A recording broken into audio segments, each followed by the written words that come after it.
Hey folks, I haven't done an update on my Oyster Reef aquarium in a long time. Forgive me if it's a little bit dirty. Um,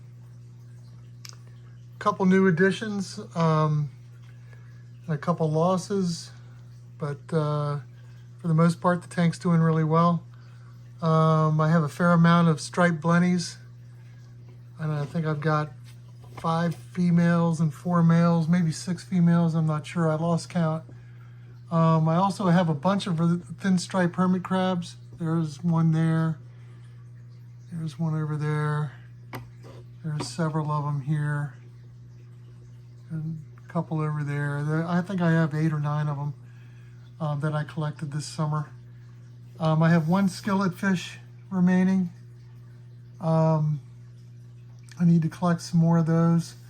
I think there's 8 mama chogs left, and I have a quarantine tank that has a bunch of sheep's head minnows that I don't want to put in here yet because they're a little on the small side, so I'm kind of growing them out before I put them in here.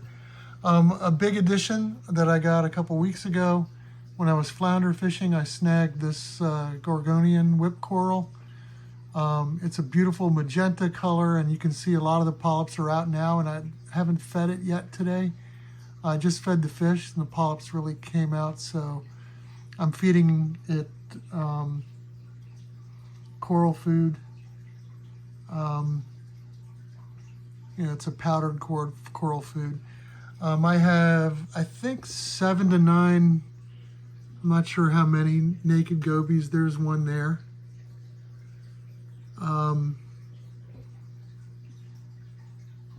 Since the last update, I've had the mama chogs breed. They constantly breed, but the babies generally don't make it. They get eaten, they're cannibalized, or the blennies eat them, unless they get sucked into the sump. So I have 3 mama chogs living in the sump that when they get a little bigger will come into this tank and replace some of the ones in here. I also have 2 spot. I had 1 spot die. It was picked on horribly by the new blennies when I collected them, and it didn't make it. But these spot are hanging on and doing well. They haven't grown much, which leads me to believe that maybe the environment, the tank, isn't really big enough to cause them to grow much. So maybe that's a good thing. But they're eating and they're doing well.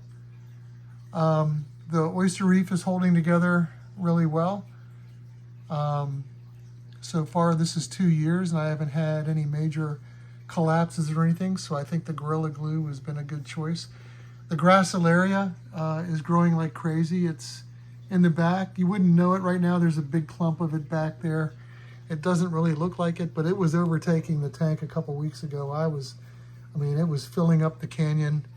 I had Gracilaria everywhere, and basically it's been doing very well, especially under the Radion light that I have, except the Radion light kind of died on me.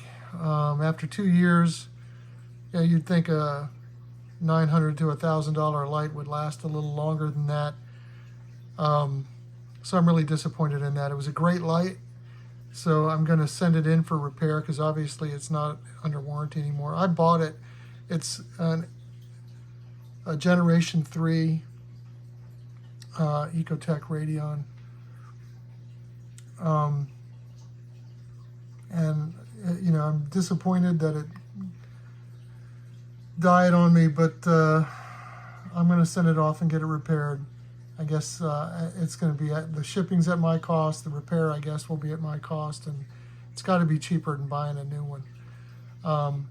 But anyway, the tank's doing great regardless. So my lighting is a little weird right now. I basically have some shop lights with grow light bulbs on them, and then a cheap, I don't know if it's a cheap, it's not a cheap, it's a Fluval planted light fixture that I've put on the front it brings out the color a little bit of these fish. And then I haven't finished my canopy yet.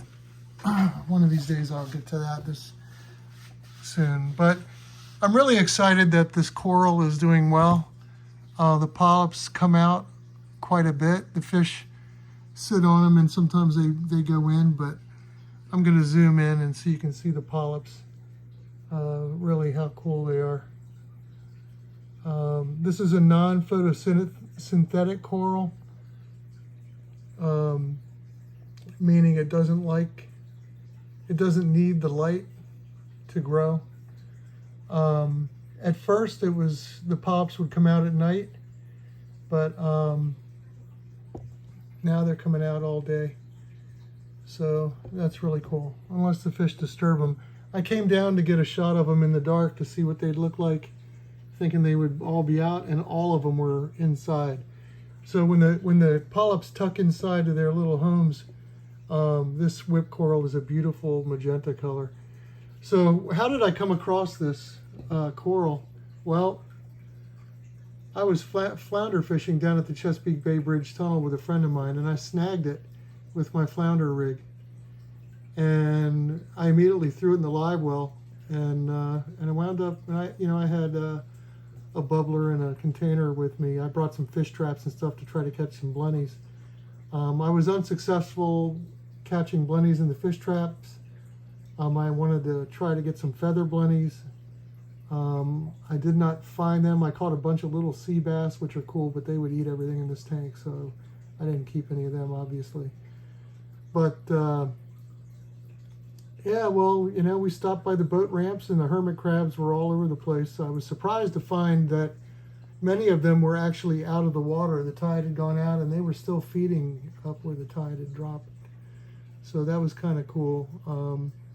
But this thin striped hermit crab, the one I had in here, was doing really well. It's lived for a long time. So let's see if I can get a shot of some of them. There they are. In fact, that one with the algae on its shell in the back that's kind of trying to topple over the other hermit crab. I think he wants to steal his shell, but that's the one I had from a couple years ago that I found in Saxis, Virginia. So I got all these down at the Chesapeake Bay Bridge Tunnel. Anyway, that's the update on the tank. It's doing great. I don't have any other live mollusks or anything like that in here. I haven't collected any. I think that in the sump there may be some tunicates alive in there. Last time I went in there and cleaned a bunch of the macroalgae out, there were some tunicates that were still hanging in there. That was a month ago, so I assume there's still some tunicates in there. I don't think they live in my tank because I think the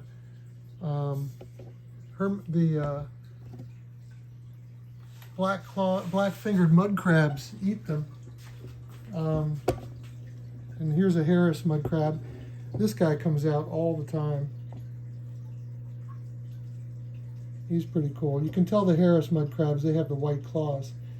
And then I'm going to walk around the other side of the tank and see if we can find the black-fingered mud crab. He was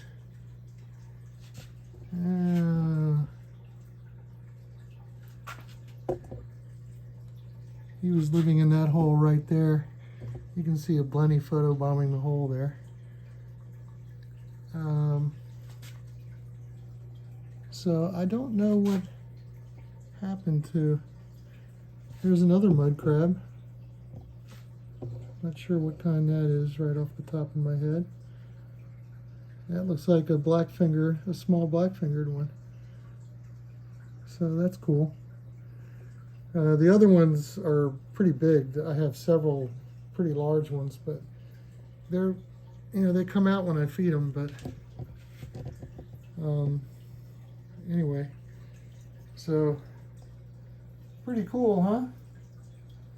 All right, I'll try to do another update. I'll update more often rather than once a year, I promise.